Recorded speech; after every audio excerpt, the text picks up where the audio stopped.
नमस्कार दोस्तों, चलिए जान लेते हैं उत्तर प्रदेश के सभी 75 जिलों की आज की ताज़ा बड़ी और महत्वपूर्ण खबरों को। लेकिन उससे पहले वीडियो को लाइक कमेंट जरूर करें और साथ ही ये भी बताएं कि आप इस वीडियो को किस जिले, शहर या गांव से देख रहे हैं।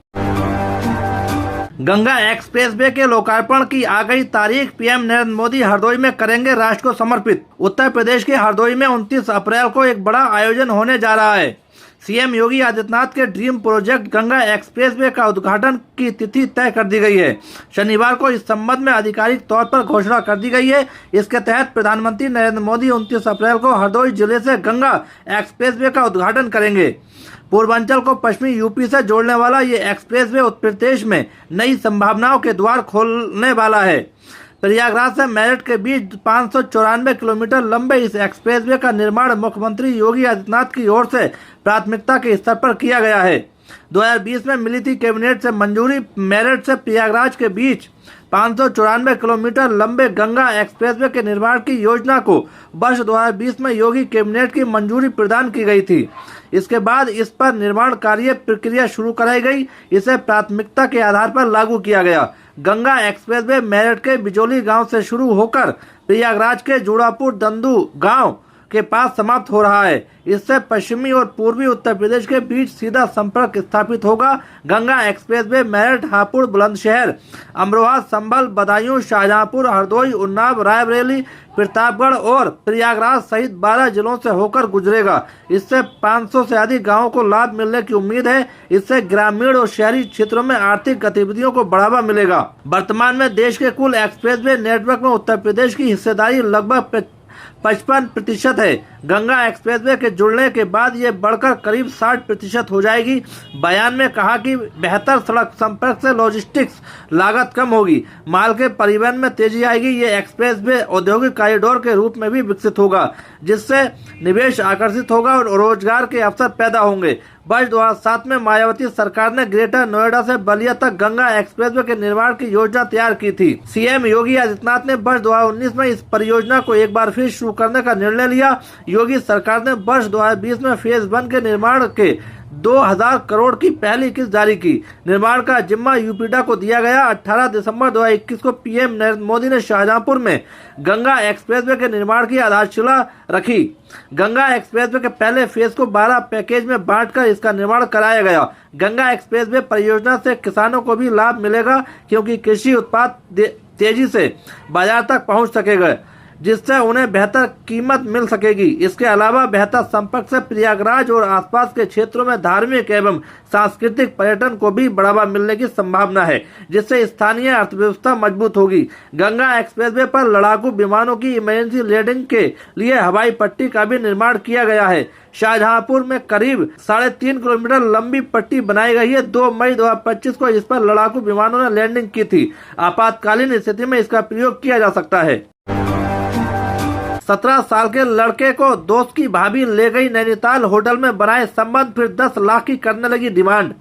उत्तर प्रदेश की राजधानी लखनऊ में 9वीं में पढ़ने वाले नाबालिग छात्र को उसके दोस्त की भाभी बहला फुसलाकर अपने साथ नैनीताल लेकर चली गई।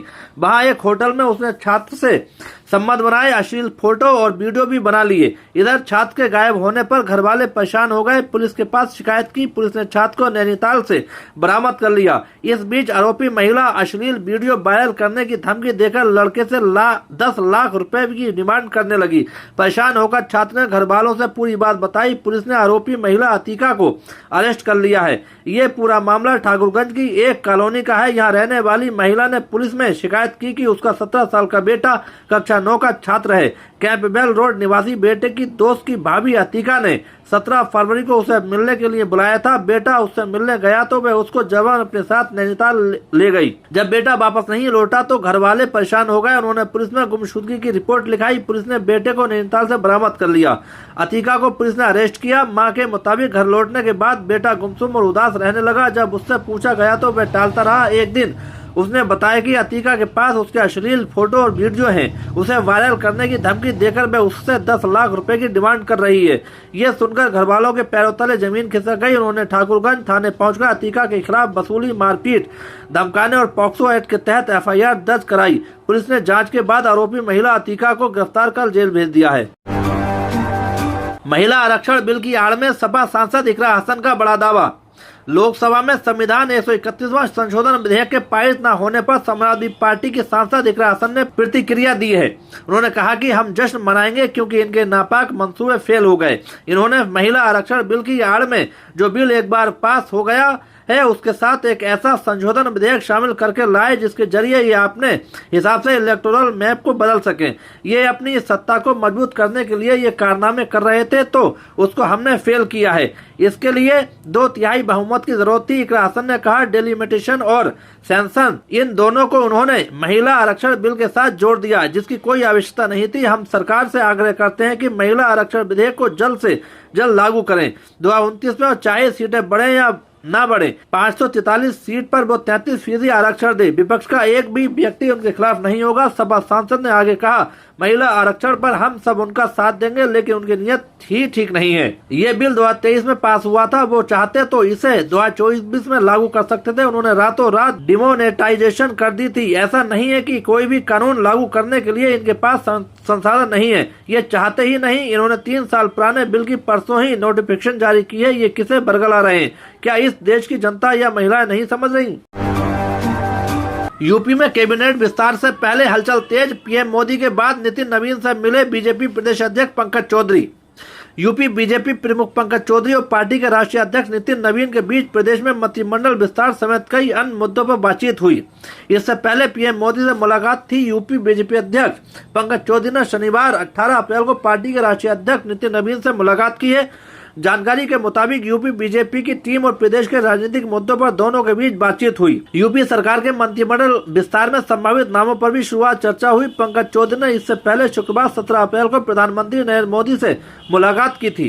पंकज चौधरी ने शुक्रवार को प्रदेश महामंत्री धर्मपाल सिंह और डिप्टी सीएम केशव प्रसाद मौर्य के साथ भी अहम बैठक की थी। इसके बाद देर शाम उन्होंने पीएम मोदी से मुलाकात की। इन बैठकों को बेहद ही अहम माना जा रहा है। विधानसभा चुनाव के मद्देनजर मंत्रिमंडल विस्तार की चर्चा तेज है। बता दें कि उत्तर प्रदेश में आगामी विधानसभा चुनावों की तैयारियों को लेकर सियासी हलचल बढ़ी हुई है। प्रदेश की सरकार में मंत्रिमंडल विस्तार को लेकर चर्चा हो रही है। चुनाव के मद्देनजर मंत्रिमंडल में नए चेहरों को शामिल किया जा सकता है। वहीं वर्तमान में मंत्रियों की भूमिका में कुछ बदलाव की भी संभावना जताई जा रही है। माना जा रहा है कि क्षेत्रीय संतुलन बनाने और रणनीति के तहत ऐसा किया जा सकता है। देखते हुए बीजेपी संगठन को और मजबूत करने पर जोर दिया जा रहा है। बीजेपी संगठन में नई टीम बनाने की प्रक्रिया भी तेजी से आगे बढ़ रही है। ऐसा कहा जा रहा है कि पार्टी नेतृत्व में प्रदेश और संगठन दोनों के परफॉर्मेंस का आकलन किया है और उसी के आधार पर आगे की रणनीति बनाई जा रही है। बीजेपी के 47वें स्थापना दिवस पर प्रदेश अध्यक्ष और केंद्रीय वित्त राज्य मंत्री पंकज चौधरी ने कहा था कि भाजपा ने उत्तर प्रदेश को प्रश्न प्रदेश से उत्तर प्रदेश बनाने का ऐतिहासिक काम किया है। उन्होंने कहा था 6 अप्रैल 1980 को अटल बिहारी वाजपेयी और लाल कृष्ण आडवाणी के नेतृत्व में स्थापित बीजेपी आज विश्व की सबसे बड़ी राजनीतिक पार्टी बन चुकी है। पार्टी की ये यात्रा संघर्ष, तपस्या और समर्पण का परिणाम है।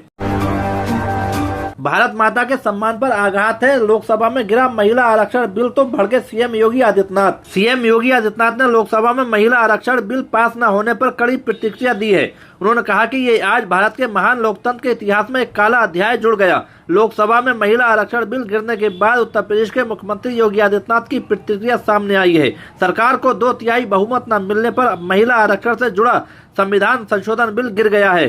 सीएम योगी ने इस पर टिप्पणी करते हुए कहा कि आज भारत के महान लोकतंत्र के इतिहास में एक काला अध्याय जुड़ गया। विपक्ष द्वारा नारी शक्ति बंधन अधिनियम के लिए जरूरी संविधान संशोधन बिल को पारित न होने देना भारत माता के सम्मान पर आघात है। उन्होंने आगे कहा कि देश की समूची मातृशक्ति के साथ धोखा है और उनके लोकतांत्रिक अधिकार का हरण है। कांग्रेस के नेतृत्व वाले इंडी गठबंधन ने अपनी नारी विरोधी मानसिकता को दर्शाया है। देश की नारी शक्ति सब देख रही है।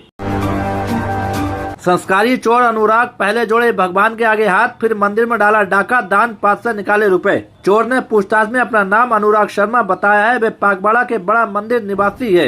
एसपी सिटी कुमार रणविजय सिंह ने बताया कि आरोपी बृहस्पतिवार की दोपहर बाद कोर्ट में पेश किया गया, जहां से आरोपी को जेल भेज दिया गया है। यूपी के मुरादाबाद स्थित मझौला क्षेत्र में खुशहालपुर स्थित मंदिर में घुसे चोर ने पहले हाथ जोड़े और फिर चोरी की घटना को अंजाम दिया। दान पात्र से रुपए निकालकर भाग रहे आरोपी चोर को लोगों ने पकड़ लिया और उसे पुलिस के हवाले कर दिया। ये पूरी सीसीटीवी कैमरे में कैद हो गई। महंत गौरव रतन नाथ ने दर्ज कराई रिपोर्ट। मझौला थाना क्षेत्र के खुशहालपुर स्थित माता का सच्चा मंदिर के महंत गौरव रतन नाथ ने रिपोर्ट दर्ज कराई है, जिसमें उन्होंने बताया कि एक युवक बृहस्पतिवार की सुबह मंदिर परिसर में संदिग्ध हालत में घूम रहा था। लोगों ने उस पर नजर रखनी शुरू कर दी। इसके बाद युवक मंदिर के अंदर चला गया और उसने पहले हाथ जोड़े, इसके बाद दान पात्र से रुपए चोरी कर लिए। इसके बाद आरोपी भागने लगा। चोर से बरामद हुए 1237 रुपए। लोगों ने घेराबंदी कर उसे दबोच लिया। उससे 1237 रुपए भी बरामद कर लिए गए हैं। सूचना मिलने पर पुलिस मौके पर पहुंच गई और आरोपी को हिरासत में ले लिया। उसने पूछताछ में अपना नाम अनुराग शर्मा बताया है। इस हफ्ते इन विभागों में निकली 21,000 से ज्यादा भर्ती। टीचर से लेकर पावर कॉर्पोरेशन में नौकरी का मौका। क्या आप भी लंबे समय से सरकारी नौकरी की तैयारी कर रहे हैं पर आपको कोई मौका नहीं मिल रहा है, तो निराश होने की जरूरत नहीं है। इस हफ्ते देश के अलग अलग विभागों में 21,000 से ज्यादा पदों पर भर्ती के लिए नोटिफिकेशन जारी कर दिया गया है। इच्छुक उम्मीदवार ऑफिशियल वेबसाइट पर जाकर आवेदन कर सकते हैं। उत्तर प्रदेश सहकारी संस्था बोर्ड ने स्टेनोग्राफर समेत अन्य पर 2085 पदों पर भर्ती के लिए नोटिफिकेशन जारी कर दिया है। इस पर आवेदन 25 अप्रैल से शुरू होंगे, जो 15 मई तक बंद हो जाएंगे। आवेदन करने वाले उम्मीदवार के पास पद के मुताबिक डिग्री होनी चाहिए। बीकॉम, बीटेक, बीसीए, एमसीए या बीबीए, एमबीए के साथ ही कंप्यूटर साइंस में ओ लेवल की डिग्री होनी चाहिए। सैलरी की बात करें तो चयनित उम्मीदवारों को हर महीने 26,620 से लेकर 1,77,500 रुपए तक मिल सकते हैं। मुरादाबाद में सिपाही की चलती कार अचानक धू-धू कर जलने लगी। परिवार ने कूदकर बचाई जान। कोतवाली क्षेत्र में रेलवे स्टेशन के सामने जलती कार में आग लग गई। कुछ ही देर में कार धू-धू कर जलने लगी। अमरोहा में तैनात हेड कांस्टेबल दीनदयाल ने परिवार समेत कार से कूदकर जान बचाई। वहां पर मौजूद यातायात पुलिसकर्मियों ने पानी डालकर आग पर काबू पाया, लेकिन जब तक कार पूरी तरह जल गई थी। हाल में ही मुरादाबाद 24वीं पीएसी वाहिनी से उत्तर प्रदेश में पुलिस पहुंचे हेड कांस्टेबल दीनदयाल निवासी सितारगंज घट्टीमा की तैनाती वर्तमान में अमरोहा जिले में है। शनिवार को वे मुरादाबाद पहुंचे और 24वीं पीएसी वाहिनी में रह रही पत्नी और 2 बच्चों को कार में बैठाकर अपने घर के लिए चल दिए। जैसे ही कार रेलवे स्टेशन के गेट नंबर 3 पर पहुंची तो कार से अचानक धुआं उठने लगा। जब तक वे कुछ समझ पाते तब तक कार धू-धू कर जलने लगी। चलिए दोस्तों, आज के लिए इतना ही। उत्तर प्रदेश की सभी खबरों को जानने के लिए बने रहिए हमारे चैनल द यूपी न्यूज 92 में।